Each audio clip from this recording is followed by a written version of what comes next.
Oi, galerinha, estamos de volta para a nossa segunda aulinha de hoje. E como eu falei, a aula de agora a gente vai fazer exercícios sobre o assunto da nossa primeira aulinha, né? Sobre polígonos. Peguem o livro, o texto de vocês e a gente vai fazer um pouquinho de cada parte, tá? Vamos ver a parte inicialzinha e depois eu trabalhando conhecimentos adquiridos. Bora lá! Na página 388 e 389, nós temos os seguintes exercícios. Número 1. Identifique os itens que apresentam um polígono inscrito em uma circunferência. Bom, o que é um polígono inscrito, gente? Inscrito é quando o polígono está totalmente dentro da nossa circunferência e seus vértices tocam a circunferência, encostam na circunferência. Olha aqui, ó, que triste. E aqui também ficou um pouquinho fora, né? Então, o polígono está dentro da circunferência, tá? O polígono está dentro da circunferência e os vértices desse polígono tocam a circunferência, tá? Encostam na circunferência. Tudo bem? Então, isso é considerado inscrito. A figura está dentro da circunferência, perdão, e os seus vértices tocam a circunferência, encostam na circunferência, tá bom? Então, esse aqui não é inscrito, porque tem um pedacinho bem longe da nossa circunferência, correto? Se não é. A letrinha B já tá bem direitinho aqui, todos encostando na nossa circunferência. Então, esse é inscrito. Toda a figura está dentro da circunferência e seus vértices estão tocando, né, a nossa circunferência bonitinho. Então, ele é considerado inscrito. Letra C e D, deixo para vocês, tá?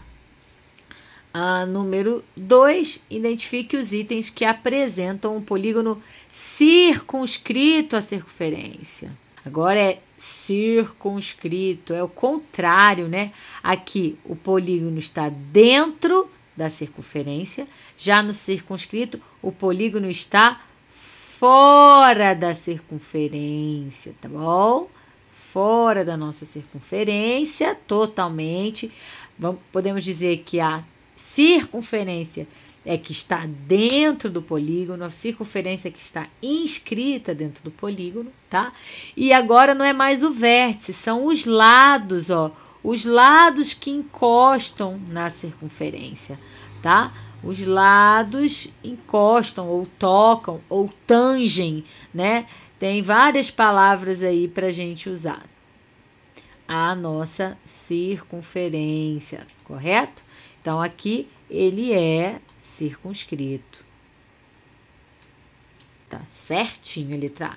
Já a letra C, ele tá bem esquisito, né? Ó, o polígono não tá totalmente fora da nossa circunferência, tá? A circunferência tem um pedaço fora do polígono.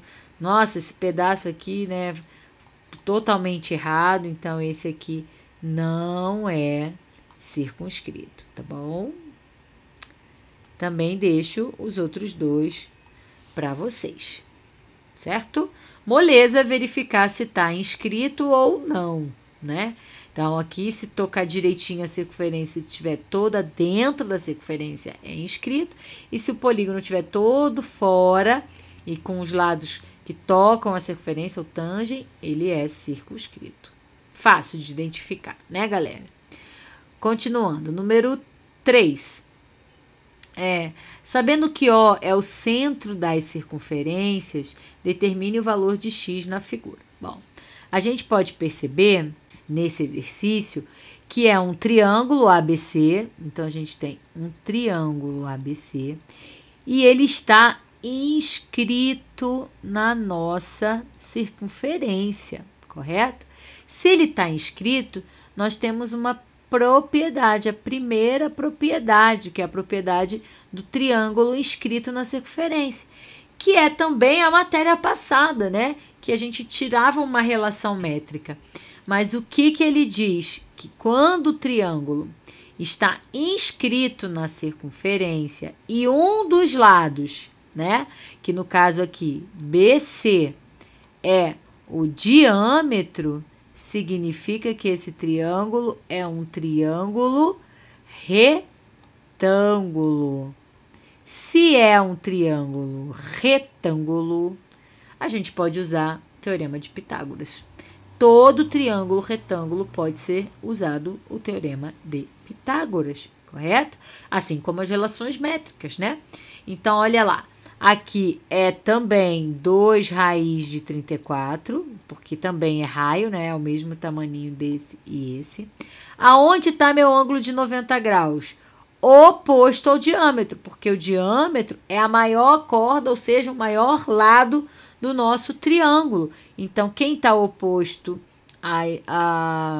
ao diâmetro é o ângulo A. Então, meu ângulo A é 90 graus, tá certo? Então, eu tenho como catetos x e 6, porque nós sabemos que os catetos são os que formam o ângulo de 90 graus, não pode esquecer, tá, gente? Forma o Lzinho aqui, ó. E a nossa hipotenusa é o nosso diâmetro, né? Que é 2 raiz de 34 mais 2 raiz de 34, ou seja, 4 raiz de 34. Como é que a gente vai calcular? Vamos lá, aplicar o teorema de Pitágoras. Pitágoras é hipotenusa ao quadrado é igual à soma dos quadrados dos catetos. Cateto 1, cateto 2. Como que vai ficar a nossa continha? Vai ficar, vou passar para cá, tá? Seria 4 raiz de 34 ao quadrado é igual a x ao quadrado mais 6 ao quadrado, que são os dois catetos.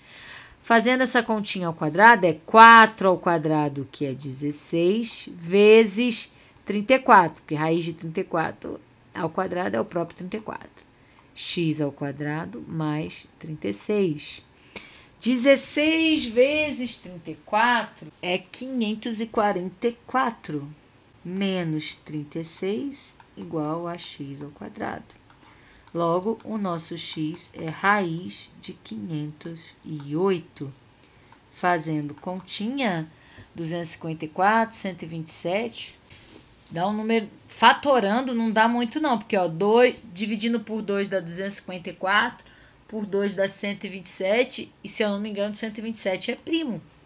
Então, é 2 raiz de 127. Que número feio, né, gente? Ai, ai. A gente até assusta, porque acha que fez alguma conta errada, né? Mas tá certo, tá, galera? 2 raiz de 127.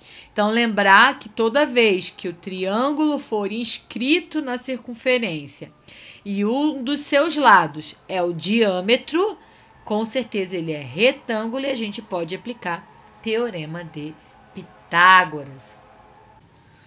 Vamos lá para mais um? Número 5. Determine o valor de x e y nas figuras. Agora não é mais um triângulo. Percebam que se tem 4 ângulos, nós temos 4 lados. Ele é bem pequenininho aqui, né? O ladinho, né? Mas é um quadrilátero. Então, se é um quadrilátero, né? O que a gente viu sobre quadriláteros inscritos? Ele tá inscrito dentro da nossa circunferência A, B, C e D, né? Então, o que a gente sabe do quadrilátero inscrito? Que a gente sabe que todo quadrilátero tem 360 graus, beleza. Mas a característica importante da segunda propriedade é que os ângulos opostos são suplementares, correto? Então, os ângulos opostos são suplementares. Então, quem é oposto ao 140? Não é o y, galera, porque o y está do ladinho. Se está ao lado, não é oposto. Então, o x, deixa eu separar aqui para vocês não confundirem, até eu estou meio confusa. O x vai ser 180 menos 140, que é o suplemento do 140, que é 40 graus. Professora, posso colocar direto? Pode, gente. E o y, quem é oposto ao y é o 100. Então, 180 menos 100, isso é 80. Moleza esse, né não, gente? Moleza, né? É só descobrir o ângulo, facinho. Então, no triângulo, sempre que ele tiver inscrito e um dos lados for o diâmetro, ele é um triângulo retângulo, usaremos Pitágoras. Se for um quadrilátero, sempre que ele tiver inscrito, os ângulos opostos são suplementares, ou seja, dá 180 graus. É só a gente fazer continha com o ângulo, que é bem facinho, né? E a última propriedade que a gente viu, que foi chamada de terceira propriedade ou teorema de Pitot, é o exercício número 6. O quadrilátero ABCD está circunscrito. A diferença é justamente essa, né? Ele é circunscrito. O passado lá que a gente acabou de fazer é inscrito. Quando for inscrito, fala sobre ângulos. Quando for circunscrito, fala sobre lados. Até porque são os lados que tocam, né, a nossa circunferência. Então, ele trata de lados, tá bom? Então, o que ele quer saber? Determine o valor de P e o perímetro desse quadrilátero. Então, ele quer saber o valor do P e o valor do perímetro. Essa propriedade é a nossa terceira propriedade, ou também chamada teorema de Pitot, que fala que os lados opostos somados são iguais.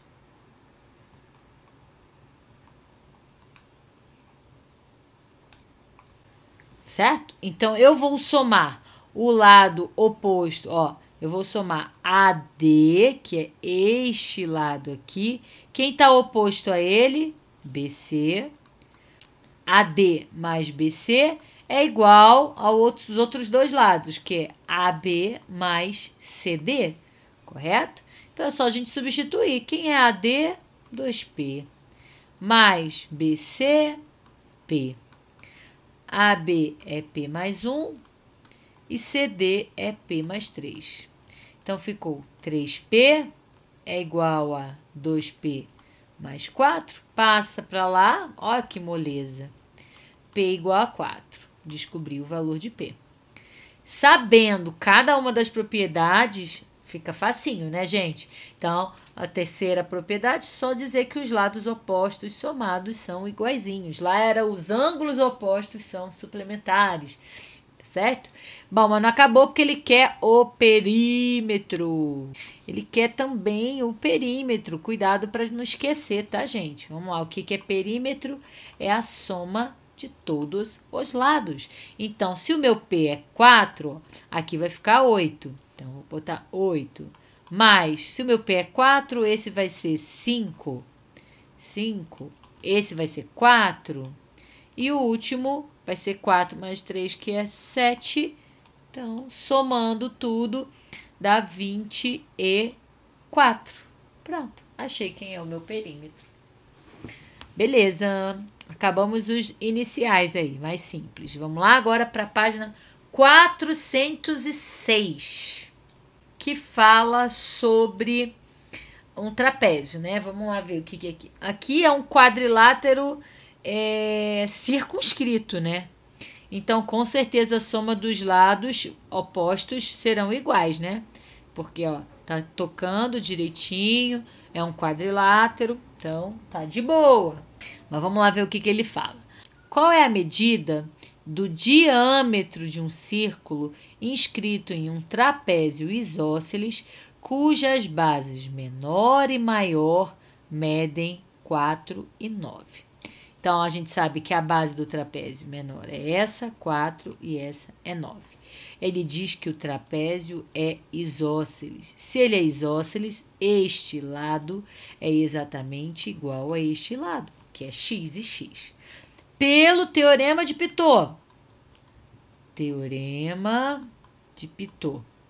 Por que eu vou usar o Teorema de Pitot, professora? É um quadrilátero, 4 lados, circunscrito. Toda vez que eu tiver um quadrilátero circunscrito, eu posso usar o Teorema de Pitot, que fala que a soma dos lados opostos acabamos de fazer, então 4 mais 9 é igual a x mais x. Então, eu tenho que 2x é 13 e x é 6,5. Beleza. Encontrei.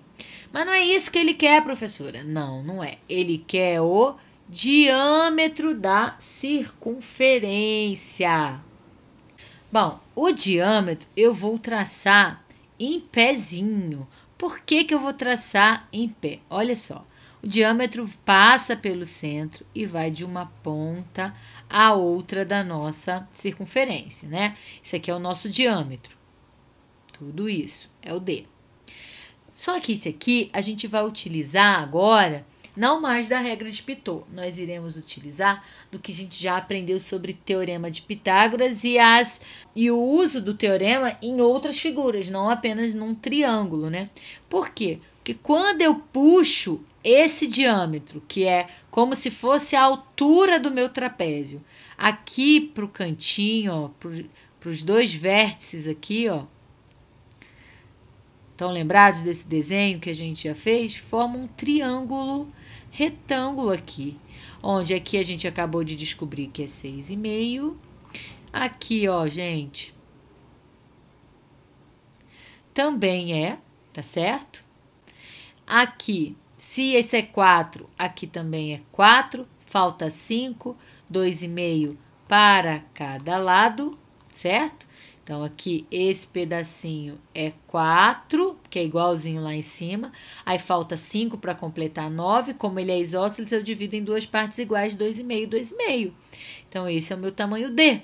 Vamos descobrir quem é o tamanho D? Utilizando Pitágoras, seria 6,5 ao quadrado é igual a 2,5 ao quadrado mais D ao quadrado. 6,5 ao quadrado... 6 vezes 7 é 42, é 42,25, igual 2,5 vezes 2,5 é 6,25 mais D ao quadrado. Diminuindo, 42,25 menos 6,25 é 36. Então, o nosso D é exatamente a raiz de 36, que é 6. Pronto. Achamos o diâmetro da nossa circunferência. Confesso que esse já exige um pouco mais do raciocínio de vocês, porque ele engloba dois assuntos diferentes, né? O que a gente acabou de ver, que é o Teorema de Pitot para descobrir os lados, e aí a gente tem que resgatar um pouquinho de Pitágoras para conseguir descobrir o tamanho do diâmetro da circunferência. Lembrem-se que a matemática é sempre assim. Vira e mexe, ele puxa um assunto anterior para que vocês estejam sempre, né, se atualizando, lembrando dos conteúdos, enfim, porque a gente foi 2 meses atrás que a gente estudou Pitágoras, né? Então, como eu falei lá quando estava estudando Pitágoras, gente, fundamental, Bhaskara e Pitágoras e trigonometria vocês vão usar até o final do ensino médio, tá? E claro, quem for para uma faculdade vai também, na área de exatas, também vai acabar utilizando, tá bom? Vamos continuar. O último de hoje é um da página 407, que é um desafio.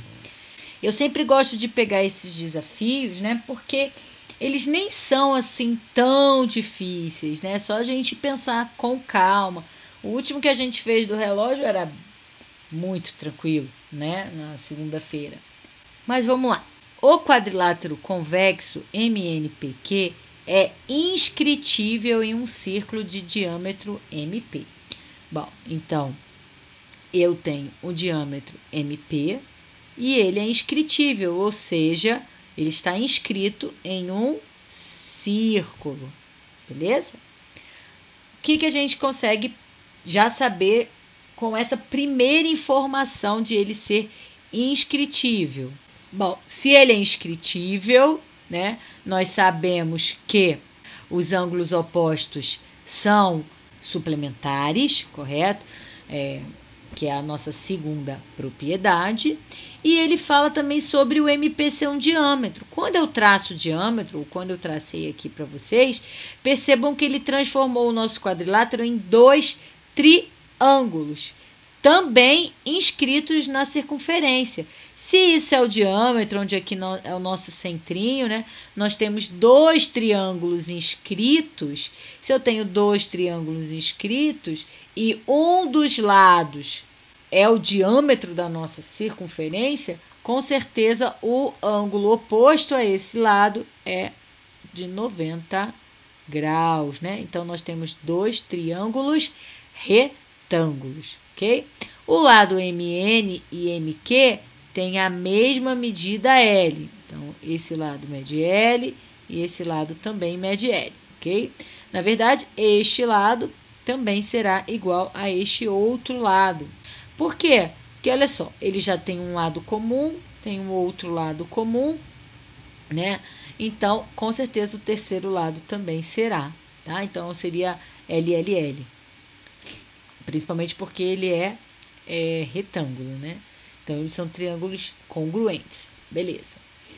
O ângulo NMQ mede 120 graus. NMQ. Este ângulo todo mede 120 graus, tá?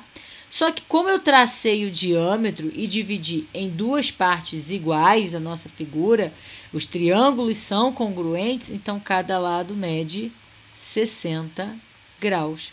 Então, aqui a gente não vai usar Pitágoras, já que tem um triângulo retângulo. Nós vamos usar trigonometria. Professora do céu! Ou usa Pitágoras, ou usa relação métrica, ou usa trigonometria. Sim, né? Acabei de falar. A gente vai continuar utilizando essas matérias até terminar os nossos estudos de ensino médio. Então, eu vou desenhar aqui um dos triângulos, tá? Então, ó, vou desenhar aqui um triângulo retângulo para a gente conseguir resolver. Colocar o ângulozinho de 90 graus. Ele quer a medida NP, então vou desenhar esse daqui. N, P, M.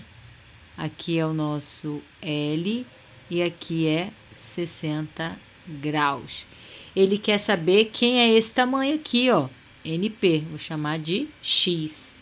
Como eu tenho os dois catetos, como ele não fala nada sobre a hipotenusa, que é o nosso diâmetro, se ele tivesse dado um valor, a gente poderia até utilizar para encontrar, né? Mas como ele não deu, então até daria para colocar o comprimento da circunferência é tanto, aí a gente descobriria o raio e aí substituiria o valor aqui, né? Para poder encontrar o valor de L. Tem várias opções aí nesse exercício, né? Mas ele quer a resposta em função de L, né? Em função da medida L. Então, ficaria o quê? Como nós temos as duas medidas desenhadas, são os catetos, nós vamos usar a tangente. Tangente do ângulo alfa, nós sabemos que é cateto oposto sobre cateto adjacente. Eu tenho a tangente de 60 graus, que é o ângulo que está aqui desenhadinho. O cateto oposto a 60 graus é o X. O cateto adjacente é o que está ao ladinho, é o nosso L. E relembrando a nossa famosa tabelinha da trigonometria de seno, cosseno e tangente de 30, 45 e 60, a tangente é de 60 graus, raiz de 3. Isso é igual a X sobre L. Passa o L para lá que está dividindo, multiplicando. Logo, o nosso X é L raiz de 3. Pronto, encontramos. Então, esse desafio foi bom porque nos fez misturar 3 assuntos: quadrilátero inscrito, triângulo inscrito, né, sendo retângulo, porque um dos lados é o diâmetro da circunferência, e trigonometria, né, as razões trigonométricas, seno, cosseno e tangente. Muito bom por ter unido 3 assuntos tão importantes da nossa matemática, né? Bom, galerinha, por hoje é só. Espero que vocês tenham entendido direitinho. Qualquer dúvida, não se esqueçam de mandar, seja no fórum ou aqui mesmo no nosso chat. Fiquem com Deus, bons estudos e até sexta-feira. Tchau, tchau!